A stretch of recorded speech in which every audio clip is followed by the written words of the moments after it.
안녕하세요. 옛이야기입니다. 옛이야기의 사연을 여러분들에게 읽어드릴 DJ 유진입니다. 구독과 좋아요는 채널 운영에 큰 힘이 됩니다. 꼭 부탁드리며 저는 여러분들의 댓글도 읽고 있으니 댓글도 많은 참여 부탁드립니다. 그럼 오늘의 사연 바로 시작할게요. 안녕하세요. 현재 부산 문현동에 거주하고 있는 30대 후반 여자입니다. 바로 몇 개월 전에 이혼이 완전하게 마무리되면서 이혼녀라는 꼬리표가 붙었지만 저는 제 선택에 대해 후회하지 않아요. 다만 제가 이혼을 하게 되면서 남편을 세상에 다시 풀어놓게 되었으니 많은 여성분들에게 그 남자를 주의하라는 의미에서 글을 올리게 되었습니다. 솔직히 시원하게 신상 공개를 하고 싶지만 그건 불법이라서 최대한 자세히 그 사람이 어떤 사람인지 이야기해보려고 해요. 제 이야기를 잘 들어보시고 혹시 그 사람? 하는 생각이 든다면 당장 그 사람과는 손절하시길 바랍니다. 지금은 전 남편이 된 그 사람과 처음 만나게 된 건 지금으로부터 8년 전 여름인데요. 운동 모임에 나갔다가 우연히 이야기를 나누게 되었어요. 왜 우연히라고 표현을 하냐면 제가 꽤 오랜 시간 운동 모임을 나갔지만 사람에 대한 경계심이 강해서 누군가와 가볍게 친하게 지낸 적이 없었거든요. 특히나 뒤에서 누군가 저를 보면서 달리는 것조차 싫어했기에 항상 달리기를 할 때 맨 뒤에 서는데요. 오랜 운동을 하다 보니 그곳은 언제부턴가 제 전용 자리처럼 되어 있었죠. 그런데 하루는 제 뒤에 누가 서길래 먼저 앞으로 가세요 하고 이야기를 한 게 첫 대화 그리고 만남의 시작이었죠. 언뜻 봐도 키도 작고 상당히 어려 보여서 고등학생인가 싶었는데 저와 5살 차이 나는 동생이더군요. 전 동생이 없기에 5살도 엄청나게 거리감이 느껴지긴 했습니다. 저 누나라고 부르면 되죠? 누나? 난 그런 거 안 키우고 그냥 이모라고 불러. 에이, 이모는 좀 아니다. 얼굴만 보면 나랑 동갑 같은데? 까불지 마라. 은근슬쩍 말 놓지도 말고. 나 이성의 끈 놓기 전에. 그래서인가? 아예 남자로 보지 않아서 편해졌을지도 모르겠어요. 더구나 우린 같은 동네인 것도 모자라 같은 아파트에 살았기에 점점 친해지게 되었습니다. 솔직히 저는 연애 경험이 거의 전무했기 때문에 장거리 연애에 대한 로망이 있었는데 왜 사람들이 가까운 사람을 선호하는지도 알겠더라고요. 진짜로 정말 친해질 수밖에 없습니다. 오고 가는 길에 아이스크림도 사다 주고 슬리퍼만 질질 끌고 놀이터에서 커피도 한 잔 먹기도 했죠.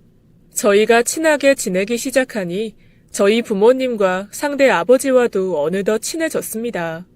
저희 아버지가 약간 나이가 더 많았는데도 건축과 인테리어라는 비슷한 직종에서 일을 하셔서 그런지 아버지들끼리 먼저 술 한잔 하는 사이로 시작했고 빠르게 돈독해져서 추석쯤에는 양쪽 가족 다 함께 펜션 여행도 갔죠. 지금 생각하면 참 감사한 게 아버님이 저를 참 예쁘게 봐주셨어요. 저를 굉장히 좋아하셨죠. 맛있는 게 있으면 늘 불러서 함께 먹고 제가 직장 문제로 고민이 많았는데 진심 어린 조언도 많이 해주셨습니다. 실은 저와 그 사람을 연결하려고 해준 것도 아버님이셨어요. 당시 좋아하는 여자가 있었던 그 사람에게 아이, 넌 여자 보는 눈이 없어. 왜 저렇게 예쁘고 착한 여자를 옆에 두고 아이 어장관리나 하는 여자 뒤를 쫓아다녀? 하고 늘 답답해 죽겠다며 말하곤 하셨습니다. 아, 아빠, 왜 누나 부담스럽게 그런 말을 해? 내가 옆에서 보기가 답답해서 그런다. 네. 아빠는 조언할 자격이 없어요. 이혼했잖아. 아이, 그니까 이제 깨닫는 거지. 내가 살아보니 여자는 예쁘고 또 얼굴. 아이, 엄마는 예뻐? 아니니까 말을 하지. 아, 일단 들어봐. 예쁘고 현명해야 된다. 아이, 제가 그런 애잖냐. 말을 잘하는 것보다 상대 말을 들어줄 줄 알고 싫은 건 싫다. 딱 제대로 표현하는 여자를 만나야 해. 후회하지 말고 누나 같은 여자만 데려와라. 내가 업고 살지. 아니, 왜 아빠가 누나를 업어? 내가 업어야지. 아이, 이거 봐. 마음이 있어. 우리는 배를 잡고 웃었지만 한편으로 저는 남편의 빨갛게 달아오른 얼굴이 마음에 걸렸어요. 바로 그날 놀이터 앞에서 전 그 사람에게 고백을 받게 되었죠. 하지만 오로지 아버님의 이야기 때문은 아니었습니다. 막 얼굴을 트기 시작했을 때도 짝사랑하는 여자가 있다고 했지만 어느 순간부터 그 이야기는 일절하지 않기 시작했거든요. 그걸 아버님이 눈치채고 살짝 떠밀어 준 것이었죠. 저도 마음이 완전히 없는 건 아니었지만 거절하고 말았습니다. 왜냐면 저는 남자를 만나는 것 자체를 무서워했거든요. 실은 대학 시절에 스토킹을 당한 적이 있었어요. 그게 경찰서를 오갈 정도로 심했던 사건이라 제 인생에는 큰 상처로 남아 있었죠. 아르바이트를 하던 곳의 손님이었는데 흉기까지 들고 와서는 만나주지 않으면 목숨을 끊을 거라고 위협을 했었거든요. 이사를 2번이나 가야 했고 가족들도 공포에 떨었을 정도였습니다. 그 뒤로 남자친구를 사귄 적이 없었으니 생각보다 두려움이 오래 사라지진 않았던 거죠. 제게 이런 사정이 있다는 걸 듣고 더욱 잘하겠노라 저를 설득하기 시작했어요. 그렇게 1년 후에 저희는 정식으로 사귀게 되었습니다. 그날 이후로는 남편도 존대도 하지 않았고요. 저희 부모님도 아버님도 굉장히 축하해 주셨죠. 사귀는 것 자체가 양가의 축복으로 시작했기에 평탄했을 것 같지만 딱히 그것도 아니었습니다. 초반에 그 사람의 집착이 심해서 헤어질 뻔한 적이 많았죠. 아무래도 집착 때문에 많은 고통을 겪어왔던 저에게는 받아들일 수 없는 부분이었거든요. 어느 정도였냐면 직장에 남자가 있는 것 자체를 불안해했고 제가 조금만 화장을 해도 파르르 떨 정도였습니다. 나랑 데이트할 때보다 더 예쁘게 하고 회사에 갈 필요가 있어. 사람을 이렇게까지 불안하게 만드는 건 자기가 잘못했다는 거야. 하며 말도 안 되는 걸로 시비를 걸곤 했거든요. 여러 고비가 있었지만 시간이 약이었죠. 시간이 모든 걸 해결해 줬습니다. 전 말 대신 행동으로 믿음을 보여줬고 신뢰를 시간으로 쌓아 올렸죠. 싸울 일이 없었어요.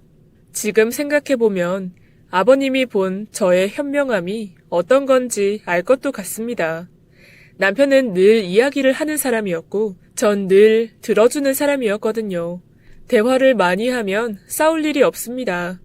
우린 데이트 후에도 2시간은 기본으로 전화기를 붙잡고 있었을 정도였거든요.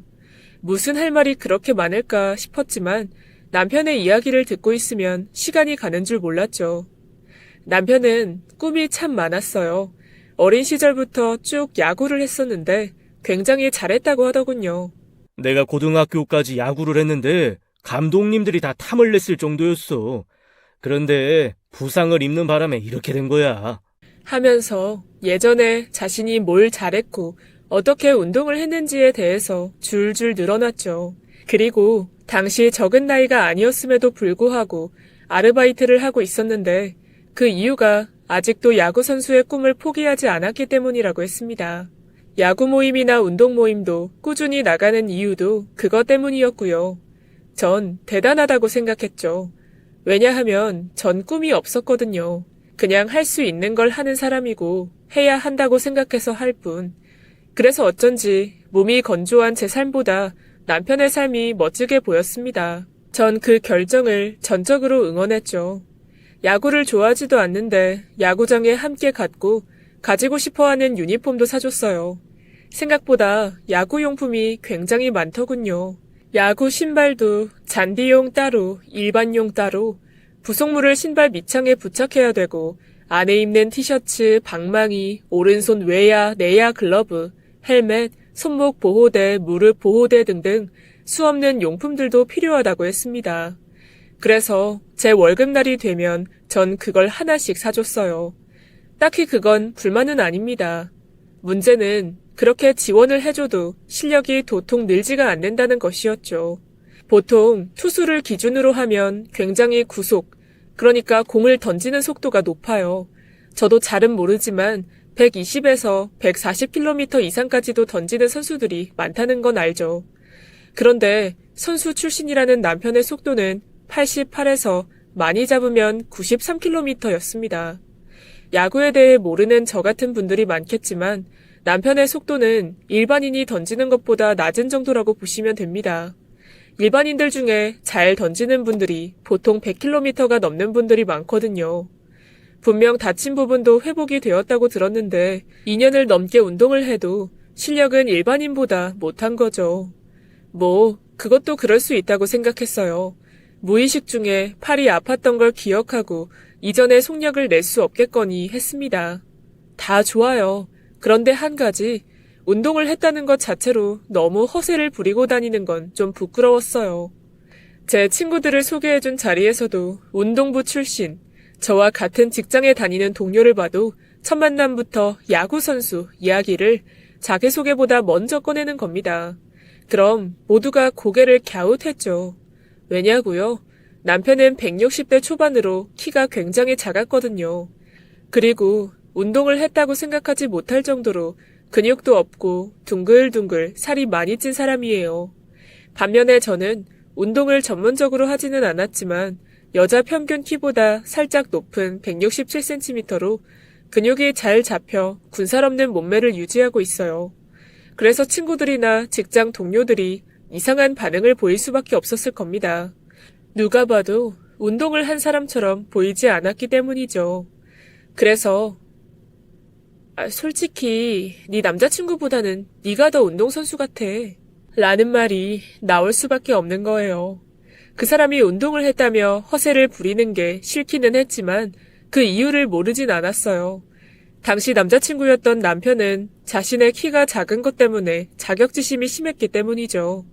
아무래도 키가 작다는 걸 드러내지 않으려고 오히려 운동 이야기에 열을 올린 게 아닌가 싶어요. 특히나 남자가 있는 자리에서는 더 심했으니까 말입니다. 어느 정도였냐면 남편이 저보다 키가 작았기 때문에 항상 높은 굽의 운동화를 신었는데 제가 구두라도 신은 날에는 난리가 났었거든요. 여기에 더해 키가 큰 남자만 보면 공격적으로 굴었었죠. 특히나 길을 걷다가 확 키 차이가 나는 사람을 보거나 저를 한 번 정도 쳐다본 남자들에게는 뒷말을 하고는 했습니다. 누나. 아까 지나가는 남자 봤어? 아니, 누구? 저기 횡단보도 지나가는 키만 큰 놈. 와, 진짜 키 크다. 위에는 공기가 좀 다를까? 키 말고 다리 봐봐. 이 가늘어서 아무짝에 쓸모도 없어. 내가 뒤에서 발로 차면 똑 부러질 것 같네. 하고 이런 식으로 말을 하는 거죠. 그것도 한두 번이지. 솔직히 아무런 관계도 없이 지나가는 사람을 왜 욕을 하는지 이해할 수가 없었어요. 몸이 좋으면 약물로 만든 몸이다. 잘생긴 사람은 게이다. 좋은 차를 탄 사람은 부모 잘 만난 약쟁이라고 했죠. 슬슬 한계가 오더라고요. 저는 잘 들어주는 사람인 건 맞지만 무조건 맞다 하지는 않습니다. 싫은 건 싫다고 딱 잘라서 말하는 성격이죠. 그래서 참다가 너 그만해 하고 굉장히 낮게 경고했습니다. 내가 뭘 지나가는 사람 욕한 것 때문에 그래? 그래. 다른 사람을 그렇게 깔아뭉개야만 올라갈 수 있는 자존감이라면 너 그냥 바닥에 붙어 살아. 입장을 바꿔놓고 누가 지나가면서 너 보고 키가 난쟁이 똥자루만 하다고 뒷말하면 기분 좋겠니? 뒷말하는 거 굉장히 안 좋은 버릇이야. 네가 키가 작아도 내가 좋아해 주잖아.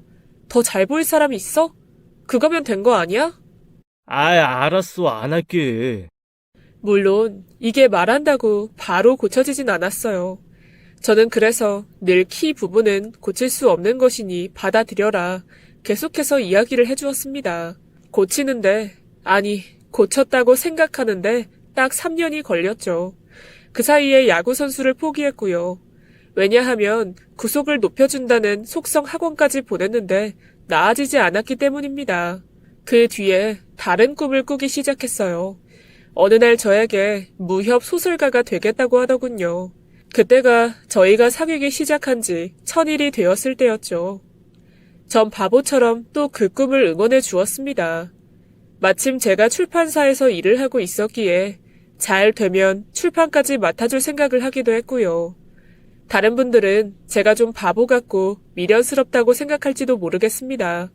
하지만 꿈을 꾸는 사람의 눈빛은 뭐랄까 정말 반짝반짝 거리거든요. 전 그게 참 좋았어요. 어쩌면 대리만족일지도 몰라요. 커피숍에 앉아서 컴퓨터로 글을 쓰곤 했는데 무언가 몰두해 있는 그 사람을 보면서 저도 함께 꿈을 꾸었던 것 같습니다. 나름 행복했어요.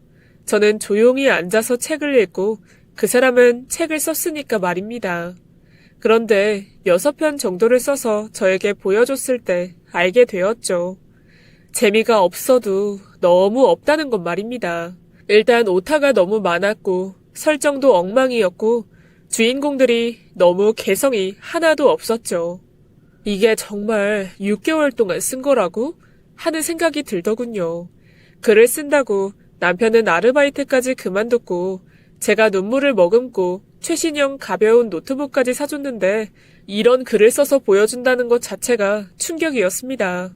하지만 그래도 이를 꽉 물고 응원했어요. 처음이니까 그럴 수 있다고 위로를 해주었죠. 전 제 선에서 할 수 있는 최대한의 조언을 해주었고 남편이 글을 쓰기 시작한 지 1년 만에 네이땡에서 주관하는 웹소설 공모전까지 나갔지만 결국 예선부터 떨어지고 말았습니다.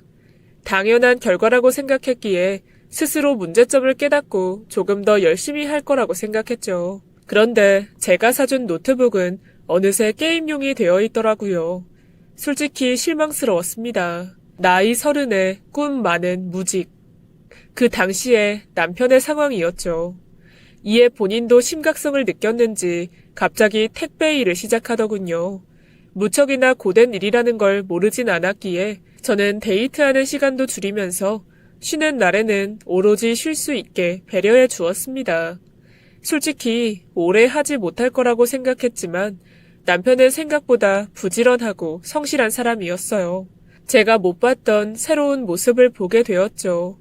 연애 5년 만에 처음으로 반지도 선물해 주었습니다. 비록 비싼 건 아니었지만 그 14K 반지는 세상에서 가장 예쁘게 보였을 정도로 감동했어요. 그리고 그게 결혼 반지가 되었습니다. 소박하고 조촐한 결혼식을 원했던 저에게 맞춰서 빠르고 간단하게 진행했네요. 애초에 남편이 사회생활을 시작한 지 얼마 되지 않고 모은 돈이 거의 없다는 걸 알기에 신혼집부터 신혼여행 경비까지도 모두 제 돈으로 했습니다. 예물과 예단도 생략하고 결혼식도 가족들과 지인 몇 명만 초대했어요. 그리고 그때 처음으로 아버님과 이혼하신 시어머니를 뵙게 되었어요. 아버님과 이야기를 할 때 몇 번 이야기로만 들었던 분을 결혼식에 되어서야 보게 된 거죠. 표정을 보았을 때 어머님은 저를 마음에 들어 하지 않는다는 걸 느꼈습니다. 아니나 다를까. 에휴, 내 아들이 뭐가 모자라서 하필 골라도 나이 많은 여자를 고른담. 하고 내뱉으신 게 저와 첫 대화였어요. 이를 곁에서 듣고 아버님이 도중에 끼어들어 아, 여기가 어디라고 와? 당신이 뭐라 그럴 자격이나 있어? 하고 작게 경고한 뒤에 시어머니를 끌고 나가셨습니다. 아무래도 불길하긴 했죠. 물론 모두에게 예쁨을 받을 수 없다는 걸 전 알고 있어요. 그래서 그다지 신경 쓰지 않았습니다. 하지만 제가 신경을 쓰지 않는다고 넘어갈 문제는 아니었나 봐요. 결혼식 이후부터 계속 시어머니에게 연락이 왔기 때문입니다. 이혼 가정이라고 시아버지한테만 차려야 된다는 생각은 버려라. 이혼했기 때문에 넌 시댁이 둘 있는 거라고 생각해야지. 나한테는 결혼한다 말도 없이 결혼하고 이래서 널 예뻐할 수 있겠어? 라는 주제가 절반 이상을 차지한 전화였죠. 그리고 명절에 우리 집에 와서 음식도 하고 요리도 해. 용돈은 그 사람만 주는 건 아니지? 하는 주제가 또 다른 절반이었습니다. 솔직히 미칠 것 같았죠. 꼭 출근하고 난 뒤에 전화를 걸어서 몇십 분 이상은 기본으로 하시니 업무에 지장까지 줬어요. 그렇다고 받지 않으면 받을 때까지 하셨습니다. 여기에 더해서 신혼집까지 쳐들어오곤 했어요. 다짜고짜 냉장고를 뒤져서 일거리를 잔뜩 만들어 두시고 선물 받은 건 어떻게 찾았는지 말도 없이 들고 가 버리셨죠. 그것뿐이 아닙니다. 친구들은 왜 그렇게 많은지 저에게 전화해서 소개해줄 친구가 있다며 부르시곤 계산까지 매번 시켰어요. 아유, 며느리가 너무 예쁘고 늘씬하네. 심지어 큰 회사에서 일한다며? 능력도 좋아. 부럽다. 부럽긴 뭐가. 그래도 내 아들보다 나이도 많아. 저거 다 화장빨이야. 그리고 요즘 연하 데리고 살려면 당연히 능력 있어야지. 아니야? 정말 어이가 없어서 헛웃음이 터지곤 했죠. 속이 뒤집어지는 느낌을 꾹꾹 눌러가면서 저는 억지로 미소를 지었고 얼마나 억지로 입꼬리를 들어 올렸는지 돌아오는 차 안에서는 얼굴에 경련이 일어날 정도더군요. 남편은 제가 스트레스를 받는 걸 알면서도 그냥 남의 편이었습니다. 마치 이참에 못한 효도라도 하려는 듯 보였죠. 제가 한 소리라도 하면 그게 뭐든 당신 돈 잘 벌잖아. 아이, 그냥 해드려. 하고 인상을 찌푸리곤 했어요. 그러면서 막상 자기한테 시어머니가 용돈 달라고 하면 아이, 진짜 나한테 해준 게 뭐가 있다고, 용돈? 누굴 은행 기계로 보나. 바람 펴서 아빠한테 이혼당했으면서 어이가 없네. 하면서 짜증을 냈습니다. 이런 문제로 싸웠냐고요? 아닙니다. 저희가 다툼이 있다고 해도 저는 이제까지 언성을 높여본 적이 없어요. 언성을 높인다고 해결될 문제가 아니기 때문이라고 생각했죠. 저는 싸우는 것 자체를 싫어했기 때문에 문제가 생기면 그 자리에서 바로 해결하려고 했습니다. 물론 대화를 통해서 말이죠. 나는 이런 일이 싫었다. 그러니까 넌 앞으로 이렇게 해주면 좋겠다. 그럼 나도 이 부분은 조심할게 하는 정도가 저희 부부싸움의 전부였습니다. 그렇게 조금씩 조율해가면서 맞춰가는 게 남녀의 연애고 또 부부 생활이라고 생각했거든요. 시어머니가 갑자기 끼어들게 되면서 자주 대화를 하게 된 것뿐이지 남편과는 별다른 문제는 없었습니다. 시아버님과도 여전히 사이가 좋았고요. 오로지 시어머님 용돈 부분만 남편과 합의를 보니 더 이상 신경 쓸 부분이 없었죠. 실제로 전 돈을 꽤 버는 편이었거든요. 신혼집을 매매할 때 받았던 일부의 대출도 모두 상환한 상태였기 때문에 결혼 1년 만에 집도 완전히 제 명의가 되었죠. 그런데 다시 남편이 꿈을 꾸기 시작했다는 게 문제라면 문제였습니다. 뭐? 유튜버? 지금 유튜브를 하겠다는 거야? 나 정말 잘할 자신 있어. 일단 장비를 알아봤는데, 아, 그럼 당신 지금 일은 어쩌고? 택배 일 그만두게? 실은 허리가 너무 아파서. 허리가 많이 아파? 하긴, 택배 일 하면 손목이랑 허리가 아프다곤 하더라. 병원은? 병원은 다녀왔어? 이상 있대? 아니, 이상은 없다는데, 그게 나랑 안 맞는 것 같아. 이러다가 정말 크게 다칠 것 같기도 하고, 그래서 그만뒀어, 오늘. 오늘? 미리 말을 좀 하지. 어차피 그만뒀으니까 어쩔 순 없지. 그렇구나. 그럼 뭘 할 생각인데? 솔직히 막막했어요. 남편이 더 이상 일을 하지 않는 것 때문은 아니었어요. 제 능력으로 충분히 감당할 수 있다고 생각했으니까 말입니다. 그게 아니라 뭐든지 너무 쉽게 본다는 게 문제였죠. 한 달이면 구독자가 1000명이 될 거고 2년 하면 부자가 될 거라는 식으로 말하더군요. 머리가 정말 띵 했습니다. 아무것도 정하지 않고 덜컥 일을 먼저 그만두다니 제가 뭘 할지 생각해 보자고 했더니 그 사람은 바로 게임 방송이나 영화 리뷰를 하고 싶다고 말하더군요. 저도 그 분야에 대해서는 잘 모르기 때문에 밤새도록 뭘 하는 직업인지 찾아봤습니다. 생각보다 어렵고 폭이 넓더라고요. 하지만 한 가지, 편집은 반드시 배워야 한다는 걸 알았죠. 편집? 그런 것도 해야 해? 난 그냥 방송만 하고 싶은데. 일단 학원 다녀봐. 그리고 확실하면 그때 내가 장비 사줄게. 남편은 알겠다고 열심히 하겠다고 좋아했어요. 제법 학원도 열심히 다니더라고요. 그래서 안심하고 장비를 사줬죠. 카메라에 마이크에 최신 사양 컴퓨터까지 모두 장만해줬습니다. 그런데 몇 개월이 지나도 아무것도 하지 않았어요. 퇴근 후에 집에 가면 늘 게임만 하고 있었습니다. 책상 위에는 늘 과자 봉지가 널려 있었고 시켜먹은 음식이 식탁에 널려 있었죠. 제가 왜 시작을 하지 않는 건지 물어보면 내가 막상 시작하면 너무 몰두할 것 같아서 머리를 좀 식히고 나서 하려고. 라고 말하더군요. 그렇게 1년을 꽉 채우고도 남편은 정말이지 아무것도 하지 않았습니다. 그래도 저는 화를 내진 않았어요. 어떻게든 이해해 보려고 했습니다. 왜 사람이 가끔 모든 게 지칠 때가 있잖아요. 아무것도 하기 싫은 무기력이 왔을 때 저는 남편이 그런 과정을 겪고 있다고 생각했습니다. 제가 바보 같나요? 물론 아무리 이런 저라도 어쩔 때는 화가 나고 이해가 안 되는 부분이 있기는 하죠. 저도 인간인데 당연하지 않나요? 더구나 남편이 계속 새로운 꿈을 꿀 때마다 모든 짐은 제가 짊어져야 했으니까 말입니다. 아이를 가지는 것 역시 늦춰졌죠. 그간 시어머니 앞으로 들어가는 용돈과 생활비까지도 혼자 감당하고 있었고요. 그래도 제 생각은 누군가 자신을 온전히 믿어주는 사람이 있다면 성공한 인생이라는데 남편에게는 내가 그런 사람이 되었으면 좋겠다 였습니다. 그렇게 남편이 다시금 공무원이 되겠다는 꿈을 이야기했을 때도 전 전적으로 믿어주었습니다. 이게 지금으로부터 1년 반 전이니까 감염병이 한참인 때였어요. 그래서 인터넷 강의를 끊어주고 책도 전부 사줬죠. 독서실에 가겠다고 했을 때도 제가 지원했어요. 그렇게 몇 달 열심히 하더니 정말로 붙을 것 같다며 모의 시험을 친 성적표를 내밀었죠. 일반 행정시험을 준비했는데 총 과목이 5과목 평균 70점 정도였습니다. 고작 몇 개월 만에 낸 성적치고는 굉장히 준수한 편이었고요. 그런데 남편이 갑자기 고시원에 들어가고 싶다고 하는 거예요. 고시원? 거기가 더 불편하지 않아?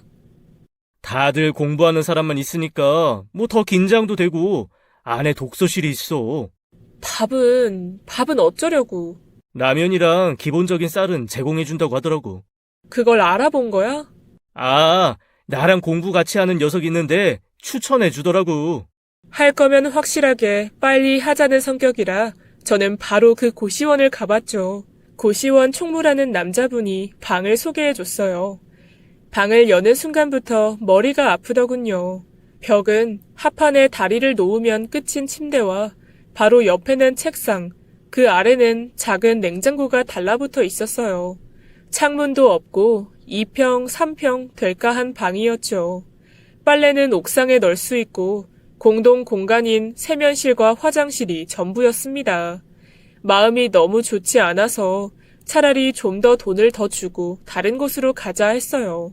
그런데 한삭 후 그곳이 좋다는 거예요. 일단 독서실이랑 가깝고 무엇보다 가격이 저렴하잖아. 30만 원이 적은 돈은 아니야. 거기에 10만 원 정도만 더해도 훨씬 좋은 곳 가던데. 누나, 돈 괜히 쓰게 하기 싫어서 그래. 어? 결국 그 고집에 못 이기는 척 넘어갔죠. 10만 원도 적은 돈이 아니라고 이야기해준 게 고맙기도 했고요. 그렇게 남편과는 강제적인 주말 부부 생활에 들어갔습니다. 한편으로는 퇴근 후에 남편이 드러누워 있는 모습을 안 봐서 좋기도 했어요. 실제로 청소며 빨래며 제 손이 가지 않으면 안 되는 부분이어서 어지르는 남편이 없자 집안일이 확 줄어들긴 했습니다. 그렇다고 마냥 좋은 것도 아니었죠. 시어머니는 남편이 고시원에 들어갔다는 소식을 들은 이후에 저를 못 잡아먹어 안달난 사람처럼 굴었습니다. 반찬도 없을 텐데 네가 신경을 좀 써야지. 나이 많은 여자한테 어린 남자가 왜 좋다고 하는 줄 아니? 이런 거 하나하나 다 세심하게 신경 쓸 줄도 알기 때문이야. 앞으로 공무원이 될 텐데 이 정도 내줘도 못해? 네, 어머니, 신경 쓸게요. 결국 주말마다 전 쉬지도 못하고 시어머니에게 끌려다니며 남편의 반찬까지 하나하나 만들어야 했죠. 남편은 제 고생을 아는지 직접 주말에 반찬을 가지러 오는 가상한 노력도 했습니다. 가끔 보니까 더 애틋하긴 하더라고요. 연애를 하는 중에도 집이 가까워서 한 번도 떨어져 본 적이 없었으니 말 다 했죠. 그러다가 시험이 100일 앞으로 다가왔고 그때부터는 제가 반찬을 직접 가져다 주려고 했어요.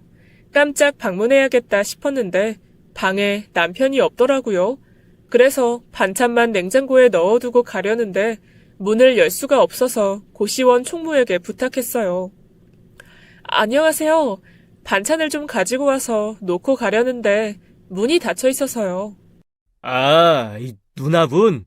아니요. 301호 아내 되는 사람이에요. 아내요? 아내분이셨구나. 어쩐 일인지 총무가 눈을 껌뻑이며 마른 침을 삼키더군요. 문 열어주실 수 있죠? 마스터 키가 있긴 한데요. 그게, 그러니까. 총무는 계속 머리만 긁었습니다. 그리고는 한숨을 낮게 쉬고는 머뭇거리기를 반복했죠. 이거 뭔가 있구나 하는 생각이 들었습니다. 저는 괜찮다고 말해도 된다고 이야기를 했어요. 그랬더니 말 대신에 감시 카메라 영상을 보여주셨습니다. 빠르게 뒤로 돌리더니 고시원 방 안에서 제 남편과 어떤 여자가 들어가는 모습이 보였죠. 그리고 다시 앞으로 돌리니 제가 문을 두드리는 모습이 보이더라고요. 전 한 손으로 관자놀이를 짚었습니다. 심장이 쿵쿵하고 크게 뛰는 게 느껴졌죠. 주말에 반찬을 굳이 가지러 오는 이유도 고시원에서 유독 저에게 누나 했던 것도 이게 원인이었구나. 순간 정신이 아득해졌어요. 저 두 분 고시원에 오기 전부터 계속 같이 다녔어요. 독서실도 같이 가는 것 같고. 그 이야기를 듣고 열이 확 올랐다가 차갑게 식는 느낌이 들었습니다. 총무님은 모르신 거고 전 총무님 이야기 안 들은 걸로 할게요. 열쇠 주세요. 총무는 제가 혹시나 고시원에서 무슨 짓을 저지를까 불안해하는 듯 했죠. 소란 피울 생각은 없어요. 제 휴대폰 번호 드릴 테니까 영상 보내주실래요? 정말 괜찮으세요? 안색이 너무 안 좋은데 제가 같이 가드려요? 저는 손을 딱 들어 올려 대답을 대신했습니다. 열쇠를 손에 쥐어주더군요. 생각할 것도 고민할 것도 없었어요. 외모도 학력도 능력도 보진 않았지만 딴 생각하는 남자랑은 살 수 없었어요. 저를 모르는 사람이야 제가 바보 같다고 하지만 절 아는 사람들은 제가 가장 무섭다고 합니다. 왜냐면 저는 잘 돌아서지 않는 사람이지만 한번 돌아서면 절대 뒤를 보지 않는 사람이었기 때문이죠. 전 방문을 열었고 그 안에는 제 남편과 단발머리에 살집이 약간 있는 여자가 앉아 있었습니다. 둘은 마치 아무 일도 없었던 것처럼 책을 들고 있었죠. 걱정이 되었는지 총무도 제 뒤로 슬쩍 오더군요. 왜 노크도 없이. 우리는 공부하고 있었어. 너 책 거꾸로 들었어, 이 자식아. 전 고개를 쳐박고 있는 여자의 턱을 올려 눈을 마주쳤습니다. 아가씨, 이 자식 결혼한 남자인 거 알았어요? 몰랐어요?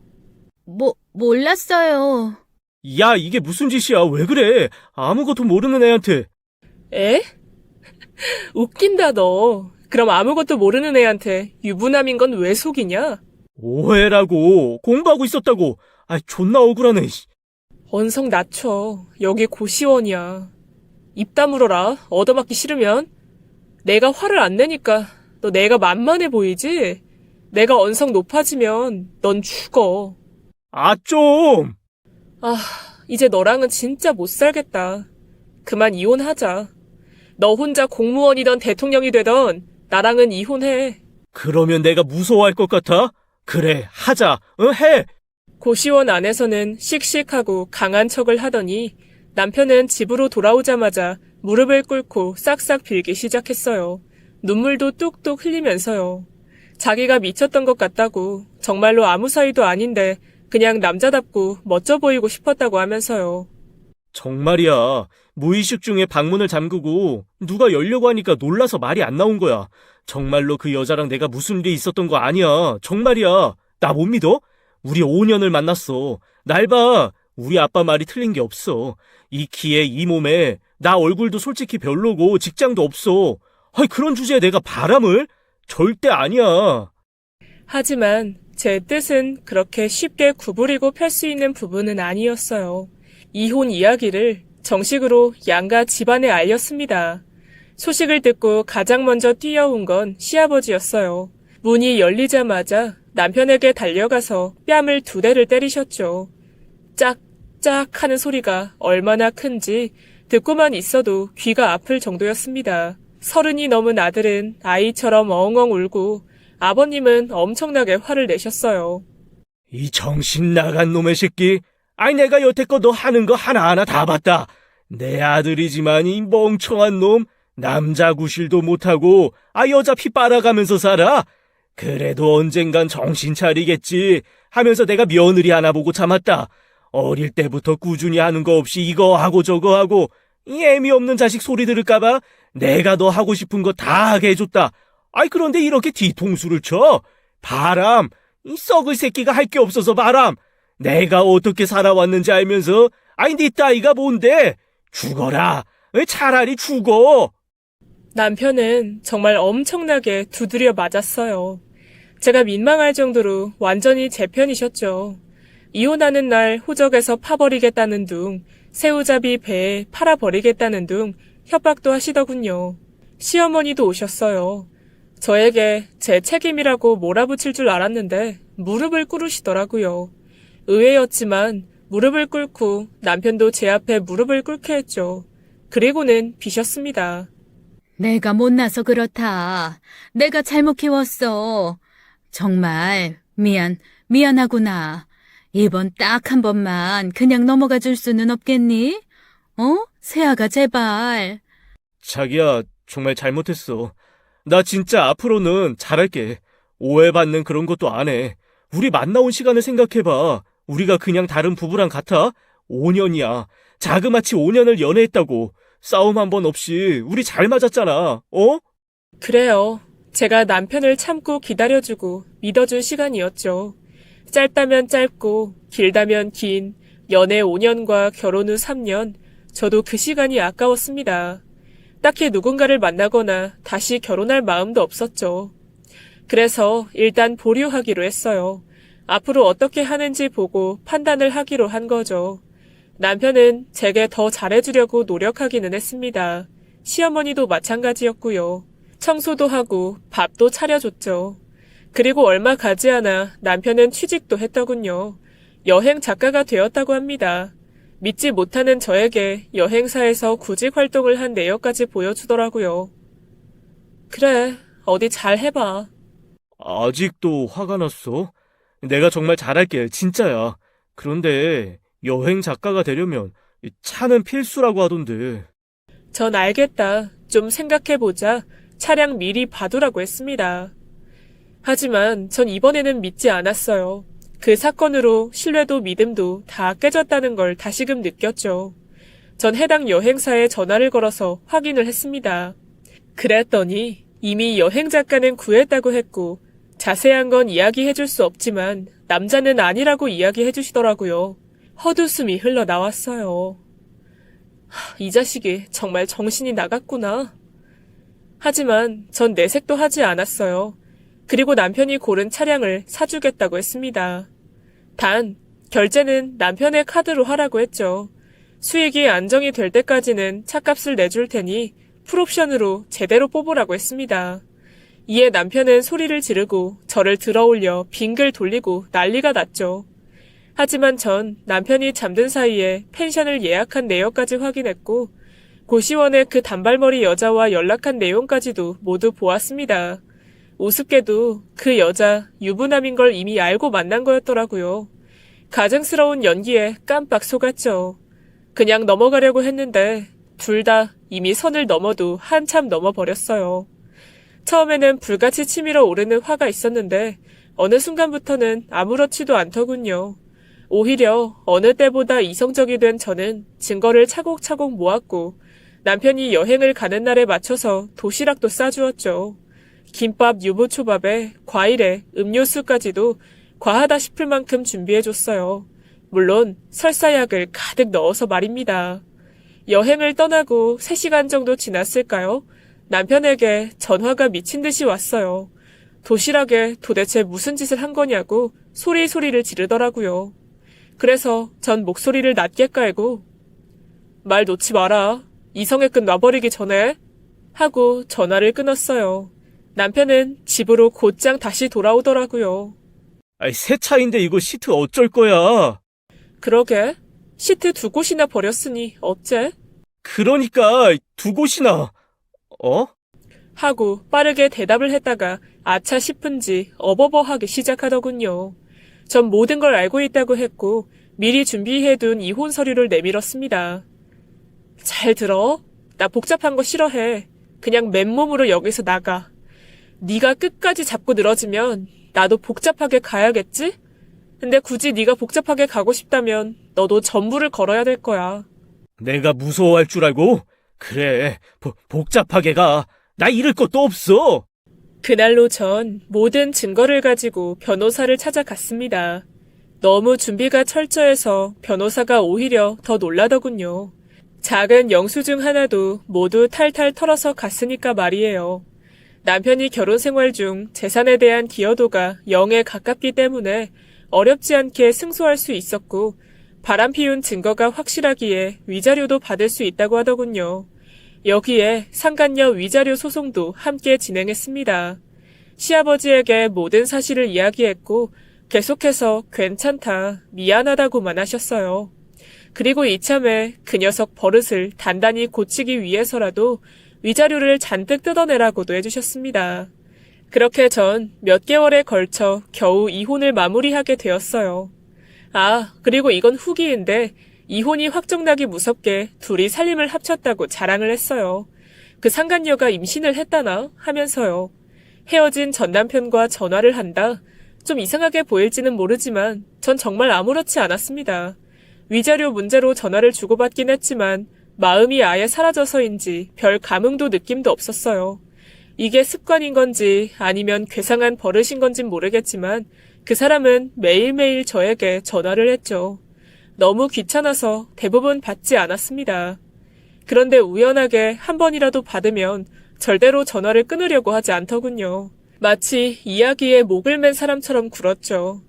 그러고는 한 달 정도를 행복하다며 난리를 치더니 어느 날부터 술을 잔뜩 먹고 울면서 전화를 하더군요. 왜 내가 의견을 이야기하면 그 여자는 나를 깔보고 무시해? 아, 나 지금 좀 바쁜데. 그냥 제발 너희 부부 둘이서 이야기하면 안 될까? 아니, 내가 답답해서 그래. 내가 주식을 좀 했는데 돈을 벌었어. 그래서 주식만 전문으로 해볼까 하거든? 그런데 그 이야기를 듣고는 나더러 줏대도 없고 우유부단하다고 막 욕을 하는 거야. 대충 이런 말입니다. 매일매일 싸운다고 하더군요. 딱히 고소하거나 웃기지도 않았죠. 그저 왜 그러고 사나 이런 생각이 들었습니다. 제가 했었던 걸 그 여자에게도 기대하는 모습이 우습더라고요. 그 여자와 이혼할 거라고 저와 다시 잘해볼 생각도 있다고 합니다. 미친놈이죠. 이제 이혼을 한 지 반년이 흘렀지만 시어머니에게도 전화가 와요. 다시 자기 아들 만나길 바란다는 말이 거의 99%였죠. 용돈을 줄 며느리가 없으니 생활비가 많이 불편하신 모양이더군요. 하긴 남편이고 새 며느리고 둘 다 무직이니까 그렇겠죠. 시아버지는 명절에 선물을 보내시며 가끔 안부 전화가 오고요. 전 오늘 이 글을 끝으로 전화번호를 바꿀 생각입니다. 어제부로 위자료도 싹 다 받았거든요. 상간녀의 보석함에 짝없는 14K 귀걸이까지 팔아야 했다죠. 이로써 모든 게 끝났습니다. 제 역할은 딱 여기까지라고 생각해요. 아, 그리고 저 요즘 만나는 사람이 있어요. 아직 아무에게도 말하진 않았는데 지금은 번듯한 공무원이 된 남자죠. 바로 고시원 총무였던 그 사람입니다. 인연이라는 게 정말 웃긴 게 저를 남편의 누나로 생각했을 때부터 저를 마음에 두고 있었다고 해요. 감시 카메라 영상을 보내달라고 제 전화번호를 남기고 간 게 끈이 되어주었죠. 나이는 남편보다 2살이 더 어려요. 아무래도 또 연하를 만난다는 게 마음에 걸리긴 했지만 굉장히 어른스러운 사람입니다. 공무원 준비를 하면서도 직접 돈을 벌어가면서 힘들게 합격한 사람이기도 하고요. 항상 제가 모든 걸 짊어지는 사람이었는데 이 사람은 자신의 어깨를 내어줄 줄 아는 사람이에요. 그리고 무엇보다 제가 낮은 목소리로 남편에게 너 책 거꾸로 들었어 이 자식아 했을 때 2번 반했다는 사람이거든요. 좀 특이하지만 재밌고 함께 있으면 굉장히 힘이 됩니다. 앞으로 어떻게 될지는 모르지만 이전과 변함없이 후회 없이 사랑을 하려고 해요. 마지막으로 전 남편에게 이야기하고 싶습니다. 마지막으로 말할 테니까 잘 들어라. 싸우지 않는다는 건 성격의 문제가 아니라 둘 중 한쪽에서 그만큼 배려를 해주기 때문에 가능한 일이라는 뜻이기도 해. 그리고 자신의 꿈을 이루기 위해서는 상대의 희생이 필요하다는 것도 깨닫길 바란다. 넌 여전히 못 믿겠다고 하지만 있지. 난 이제 더 이상 널 사랑하지 않아. 최선을 다해서 미련도 후회도 없어. 그리고 난 앞으로도 그렇게 사랑할 생각이야. 한 번도 상처받지 않은 것처럼.